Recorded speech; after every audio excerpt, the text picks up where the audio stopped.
थाना क्षेत्र की दहिया कॉलोनी में बड़ा हादसा हुआ है। देर रात यहां पर श्री गणेश फैक्ट्री का बॉयलर फट गया। धमाके की वजह से साथ लगते कई मकान भी क्षतिग्रस्त हो गए। एक मकान के मलबे में कई लोग दब गए। जानकारी ये मिल रही है कि इनमें से 2 की मौत हो गई, जबकि 15 लोगों का नरेला के राजा हरिश्चंद्र अस्पताल में इलाज चल रहा है। जिला प्रशासन पर गंभीर आरोप स्थानीय लोगों की तरफ से लगाया गया है कि इतने बड़े हादसे के बाद भी जिला प्रशासन ने मदद नहीं की। दमकल विभाग के कर्मचारी रेस्क्यू ऑपरेशन में जुटे रहे। श्री गणेश नाम की फैक्ट्री जहां पर कत्था बनता था, यहीं पर यह धमाका हुआ। बॉयलर फटने की वजह से साथ लगता मकान भी क्षतिग्रस्त हुआ है। मलबे में करीब 17 लोग दबने की खबर, जिनमें से बताया गया 2 के शव निकाले गए हैं। 2 की मौत की पुष्टि हो चुकी है। 15 लोग घायल हुए थे, जिन्हें अस्पताल में भर्ती कराया गया है। आपको हादसे के बाद की तस्वीरें दिखा रहे हैं। इसी से आप अंदाजा लगा सकते हैं कितना दर्दनाक भीषण ये हादसा था, कितना जोरदार ब्लास्ट यहां पर हुआ, जिसकी वजह से पूरी फैक्ट्री साथ ही जो मकान लगते थे वो भी क्षतिग्रस्त हुए हैं और खच्चे उड़ गए हैं पूरी फैक्ट्री के। इसमें कई लोग दबे थे। रेस्क्यू ऑपरेशन चलाया गया। 15 लोगों को बाहर निकाला, जिनमें से जानकारी है कि उनको अस्पताल में भर्ती करवाया गया है। 2 की जान चली गई। सोनीपत के कुंडली में श्री गणेश के नाम से कट्टा फैक्ट्री है, जिसमें कट्टे बनाने का काम होता था। लेकिन बीती देर रात भयानक ब्लास्ट हुआ बॉयलर में, और उस ब्लास्ट के बाद जो तस्वीरें आप देख सकते हैं वो तस्वीरें इतनी भयानक हैं कि जिस देखकर किसी की रूह कांप सकती है। ब्लास्ट इतना भयानक था कि आसपास की जो दीवारें हैं वो गिर चुकी हैं, और जो यहाँ पर शेड बनाए गए थे वो शेड के परकच्चे यहाँ पर उड़ चुके हैं। मैं चाहूंगा अपने सहयोगी को तस्वीरें दिखाएं जो बॉयलर फटा था। हालांकि यहाँ पर जाने की अनुमति नहीं है, लेकिन उसके बावजूद भी हम अंदर जा रहे हैं और आपको वो तस्वीरें दिखा रहे हैं कि आखिरकार जो ब्लास्ट है वो इसी बॉयलर में हुआ था। और ये बॉयलर फटने के बाद जो आप आसपास की कॉलोनी को देख सकते हैं, जो यहाँ पर दहिया कॉलोनी बनाई गई थी, जो मकान है उनकी दीवारें टूट चुकी हैं, और जो धुआं है वो अब भी यहाँ से निकल रहा है, जो यह बता रहा है कि बॉयलर फटने के बाद यहाँ पर क्या हाल हुआ होगा। और सबसे बड़ी बात यह कि बॉयलर फटने से फैक्ट्री में काम कर रहे 2 से 3 कर्मचारियों की मौत की सूचना है। 2 शव मिल चुके हैं, जिनको दमकल विभाग के कर्मचारी रेस्क्यू अभियान चल रहा है। आसपास के लोगों में गुस्सा भी है। गुस्सा ये है कि आखिरकार प्रशासन की टीम समय पर क्यों नहीं पहुंची। थाना प्रभारी यहां पर पहुंचे हुए हैं, दमकल विभाग के कर्मचारी लगातार आप देख सकते हैं रेस्क्यू अभियान चल रहा है, क्योंकि अंदर की तरफ जहां पर जो बॉयलर लगा हुआ, अंदर की तरफ जो 2 से 3 कर्मचारी थे वो लगातार काम कर रहे थे, और जब ब्लास्ट हुआ तो अंदर काम कर रहे थे। तस्वीरें देखिए, दीवारें हैं वो भर कर गिर चुकी हैं, जो शेड बनाए गए थे वो पूरी तरह गिर चुके हैं। जिसके बाद हम ये जरूर कहेंगे कि अब समय 11 बजने को है, लेकिन जिला प्रशासन अभी दोपहर हो चुकी है, लेकिन वो कहीं ना कहीं अभी नींद में है, जिस कारण कोई अधिकारी यहाँ पर नहीं पहुंचा है कि आखिरकार इतने बड़े हादसे के बाद। इसमें जानकारी ये है कि 20 से 25 आदमी जो घायल हुए हैं और 2 के शव मिल चुके हैं। मैं चाहूंगा सहयोगी को शव भी दिखाए जाएं, जो दमकल विभाग के कर्मचारियों ने कड़ी मशक्कत के बाद निकाले हैं। जो शव हैं ये तस्वीरों में आप देख सकते हैं, ये वो कर्मचारी थे जो अंदर जो फैक्ट्री में काम कर रहे थे। और अभी हालांकि जो तस्वीर है वो धुंधली जरूर होगी, क्योंकि अंधेरा है, और दमकल विभाग के कर्मचारी हैं वो एक शव को ढूंढने का प्रयास कर रहे हैं, क्योंकि यहाँ पर 3 कर्मचारी हैं वो लगातार काम कर रहे थे, और जो एक अभी इनका साथी यहाँ से गायब है, जिसकी जो तलाश है वो की जा रही है। जो स्थानीय लोग हैं वो ये कह रहे हैं कि मकानों में भी जो अंदर लोग सो रहे थे उनके भी दबे होने की सूचना है। मलबे को हटाने का कार्य दमकल विभाग जरूर करेगा। ये टीन आप देख सकते हैं, यही लोहे की टीन थी जो फैक्ट्री पर लगाई गई थी, ये पूरी तरह उड़ चुकी हैं, लेकिन स्थानीय लोगों की सहायता ली जा रही है। जिला प्रशासन की बड़ी लापरवाही सामने है कि आखिरकार जिला प्रशासन कहां है, अभी तक क्यों कोई अधिकारी यहां पर नहीं पहुंचा है। शव को लेने के लिए वाहन आ चुका है, जो पुलिस का वाहन होता है शव वाहन, वो ले आया गया है। पुलिस आप देख सकते हैं, पुलिस जो प्रशासन है, जो एसएचओ हैं वो यहाँ पर पहुंचे हैं। देवेंद्र कुमार लगातार अपनी टीम के साथ रेस्क्यू अभियान में दमकल विभाग की सहायता कर रहे हैं और लोगों को समझाने का प्रयास कर रहे हैं। मेन गेट आपको दिखा दूं, फैक्ट्री का ब्लास्ट बॉयलर पीछे फटा, लेकिन आप शेड देख सकते हैं आगे की तरफ की शेड जो टीन की बनाई गई थी वो आगे से भी फट चुकी है। तो कहीं ना कहीं हालांकि जो रिहायशी इलाका है वो अवैध बताया जा रहा है। फैक्ट्री के डॉक्यूमेंट अभी तक चेक नहीं किए गए हैं कि फैक्ट्री वैध थी या यहाँ पर अवैध थी। अभी फैक्ट्री मालिक यहाँ से फरार बताया जा रहा है, और थाना प्रभारी हैं उनसे भी बात करने का हम जरूर प्रयास करेंगे कि आखिरकार अभी तक की कार्रवाई क्या है। जिला प्रशासन से कोई कॉल आई है या नहीं आई है। जो स्थानीय लोग हैं उनकी भीड़ जुटनी शुरू हो चुकी है कि आखिरकार स्थानीय लोग हैं वो भी ये पूछने का प्रयास जरूर करें कि कौन थे, कहां से थे, कि पहचान नहीं हो पाई है। 10 लोग निजी अस्पताल में हैं तो 15 लोग राजा हरिश्चंद्र हॉस्पिटल में हैं। सर, सबसे पहला सवाल आपसे ये कि जिला प्रशासन की तरफ से किसी को कोई फोन आपके द्वारा किया गया है या नहीं, कोई पहुंचा है या नहीं? नहीं, तहसीलदार साहब आ चुके हैं, वो ऐसी बात नहीं है, उनका भी कोऑर्डिनेशन हो रहा है आपस में, वो भी आ रहे हैं और फायर ब्रिगेड भी आई हुई है, हमारे पुलिस की एम्बुलेंस भी आई हुई है, सभी लगे हुए हैं। अभी तक की तफ्तीश में क्या सामने आया, कितने लोग घायल हुए हैं, कितने की मौत हुई? अभी तक तफ्तीश में हमें जांच में ये पता चला कि दो डेड बॉडी तो हमें मिल चुकी हैं और कम से कम यहाँ के आसपास की कॉलोनियों के जो लोग रहते थे उनके घरों में काफी नुकसान, और जो वो आम लोग रहते थे उन लोगों को भी काफी कम से कम 20-25 लोगों को वहां को चोट लगी, जो कि हॉस्पिटल में उनका इलाज चल रहा है। सर, अभी तक को डॉक्यूमेंट चेक किए, जो कॉलोनीज हैं उनको परमिशन थी यहाँ पे? इस बारे में मैं कुछ नहीं बता सकता। फैक्ट्री मालिक से कोई बात हुई? मेरी किसी से कोई बात नहीं। अभी सिर्फ रेस्क्यू अभियान चालू है सर, कितने 100 मिले, कितने और मिल सकते हैं? अभी तक यही जांच जारी है कि हम भी अंदर तलाश कर रहे हैं कि उसके अंदर कितने लोग और हैं और उनको अगर वो किस परिस्थिति में है, सबसे पहले हमारा यही है उद्देश्य है कि हम उन लोगों को जो भी है इसके अंदर उसको निकालें। फिर जांच आगे बढ़ेगी सर? हाँ बिल्कुल बढ़ेगी। चाहे किसी की लापरवाही होती है सर, कार्रवाई होगी? हाँ बिल्कुल, जिसकी भी जो लापरवाही उसके खिलाफ कार्रवाई की जाएगी। तो थाना प्रभारी उन्हें जानकारी दी है कि तहसीलदार से संपर्क किया जा रहा है और जो भी यहाँ पर लापरवाही सामने आती है तो कार्रवाई होगी, लेकिन सवाल खड़ा फिर वही हो रहा है कि फैक्ट्री मालिक कहाँ है और जिला। तो 25 के आसपास लोग घायल बताए गए हैं, 2 लोगों के शव भी बरामद कर ली है। अगली खबर भी सोनीपत से, जहां एक निजी अस्पताल में आग लगी है।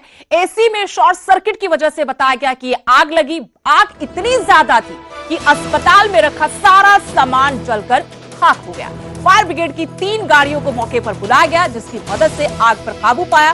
गनीमत रही कि हादसे में कोई जानी नुकसान नहीं हुआ।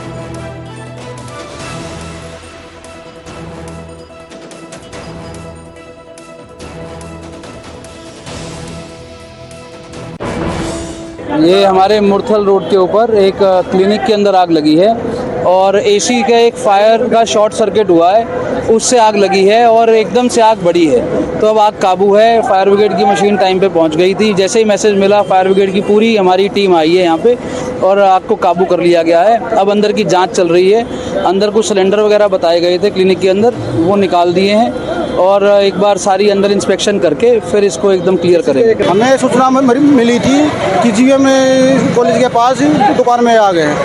मैसेज मिलते ही तुरंत 3 फायर गाड़ियाँ मौके के लिए निकाली गई। आकर पता चला कि एसी में शॉर्ट सर्किट के चलते आग लगी है। फायर सीलिंग होने की वजह से आग थोड़ी जल्दी फैल गई और जो जानी नुकसान कोई होया नहीं है, माल है वो जल गया, जिसका ब्यौरा मालिक से पता करने के बाद पता चलेगा।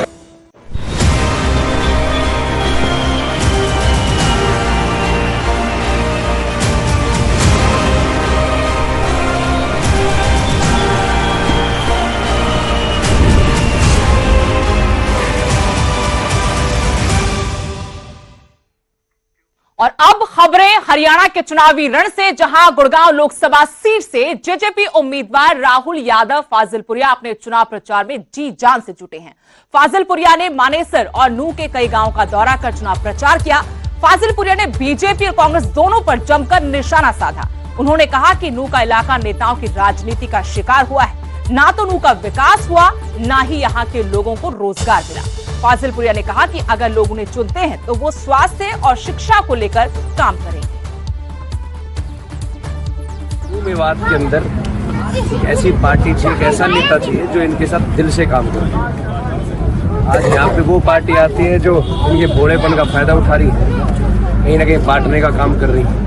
अगर मैं बात करूँ इनकी सुविधाओं के लिए, कहने के तो आज के टाइम में कोई सी भी विधानसभा में कोई आज काम नहीं हुआ, लेकिन नूह मेवात के अंदर एक भी काम नहीं हुआ। पिछले 75 साल के अंदर देश आज़ाद हो गया, लेकिन ये आज भी गुलामों वाली जिंदगी जी रहे हैं। हमें पानी तक भी नहीं है, बिजली तक नहीं है, रोड तक नहीं है। यहाँ पे एक ऐसे नेता की जरूरत है जो इनके बीच में रह के काम कर सके, सबको एकजुट रखे। जो यहाँ पे नेता आते हैं भड़काने का काम करते हैं, उनको यहाँ से भगाने का काम कर सके। ऐसे नेताओं का बहिष्कार करवाने का काम कर सके जो यहाँ पे फूट डालने का। पूर्व सीएम भूपेंद्र सिंह हुड्डा और पार्टी प्रदेश अध्यक्ष उदय भान ने यमुनानगर में पार्टी प्रत्याशी वरुण मुलाना के लिए चुनाव प्रचार किया। हुड्डा ने कहा कि अंबाला से प्रत्याशी वरुण चौधरी के लिए वोट मांगने मैं यहां पर आया हूं और साथ ही अगर आप इन्हें लोकसभा भेजेंगे तो दूसरी तरफ हरियाणा में कांग्रेस सरकार बनाकर विकास के कार्यों की लहर बना देगी। भूपेंद्र सिंह हुड्डा ने कहा कि 21 को यमुनानगर में कांग्रेस के राष्ट्रीय अध्यक्ष मल्लिकार्जुन खड़गे एक रैली को संबोधित करेंगे। कांग्रेस के प्रचार के लिए हरियाणा में राहुल गांधी, प्रियंका गांधी समेत तमाम बड़े नेता भी आने वाले दिनों में रैलियां।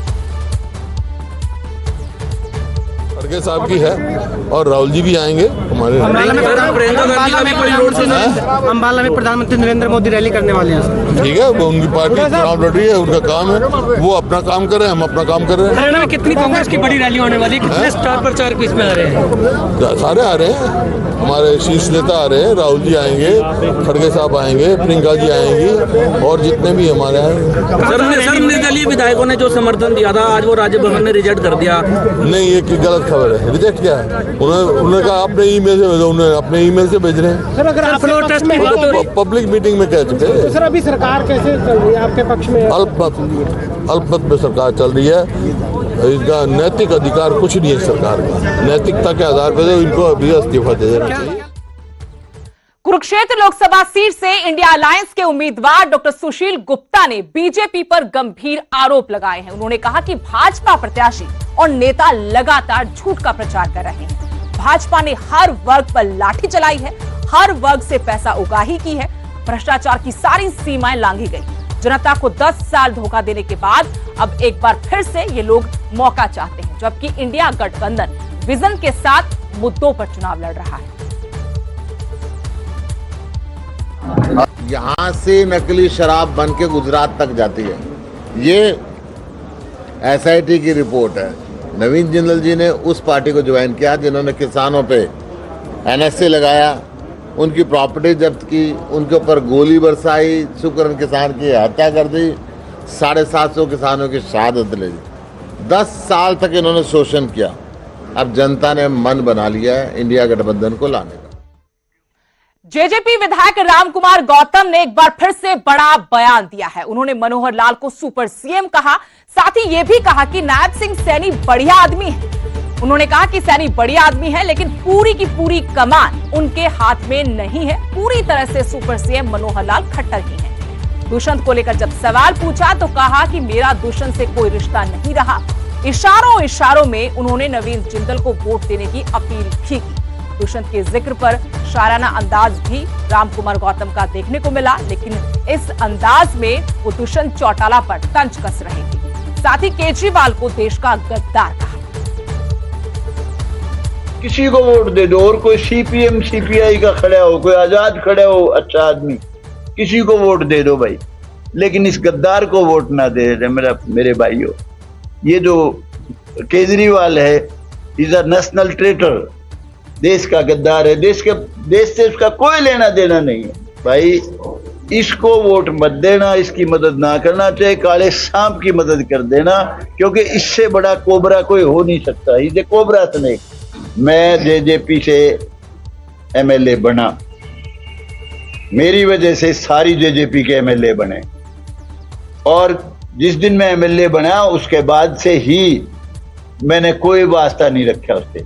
मैं पहले दिन ही समझ गया कि क्या चीज है, और अब सिर्फ मेरा उससे कानूनन कनेक्शन है। वो भी कब तक है उसका नहीं पता मेरे भाई। इतनी ही बात है, इससे फालतू। करनाल से आम आदमी पार्टी के जिला अध्यक्ष बलविंदर सिंह से मुख्यमंत्री नायब सिंह सैनी ने कल मुलाकात की। दोनों की ये मुलाकात चर्चा का विषय बनी हुई है। मुलाकात के बाद सीएम ने कहा कि बलविंदर ने बीजेपी की मदद का आश्वासन दिया है। जब सीएम नायब सिंह सैनी से इस मुलाकात पर सवाल किया गया तो उन्होंने कहा कि बलविंदर सिंह मेरे पुराने मित्र हैं। ये चुनाव है, ये राजनीति है, यहाँ कुछ भी संभव है। बलविंदर सिंह जी मेरे मित्र हैं, पुराने मित्र हैं, आज के नहीं हैं, बहुत पुराने मित्र हैं। मैं घर पे गया था, उन्होंने पूर्ण आश्वासन ये दिया है कि भारतीय जनता पार्टी को हम जिताने का मजबूती से काम करेंगे। और क्योंकि हमारे मित्र हैं, मैं जब उनके पास हेल्प मांगने के लिए गया तो उन्होंने आश्वस्त किया। जैसे जैसे वक्त बीत रहा है, चुनावी रण और ज्यादा दिलचस्प, रोमांचक होता जा रहा है। बीजेपी ने भी इस बार चुनाव प्रचार में अपनी पूरी ताकत झोंक दी है। बीजेपी के स्टार प्रचारक चुनाव प्रचार में लगे हुए हैं और इसी कड़ी में उत्तराखंड के मुख्यमंत्री पुष्कर सिंह धामी ने रोहतक से उम्मीदवार डॉक्टर अरविंद शर्मा के समर्थन में जनसभा की। इसके बाद प्रेस कॉन्फ्रेंस में उन्होंने दावा किया कि भारतीय जनता पार्टी 270 सीटों का आंकड़ा छू चुकी है और अगले 3 चरण में 400 पार का नारा हकीकत में बदल जाएगा।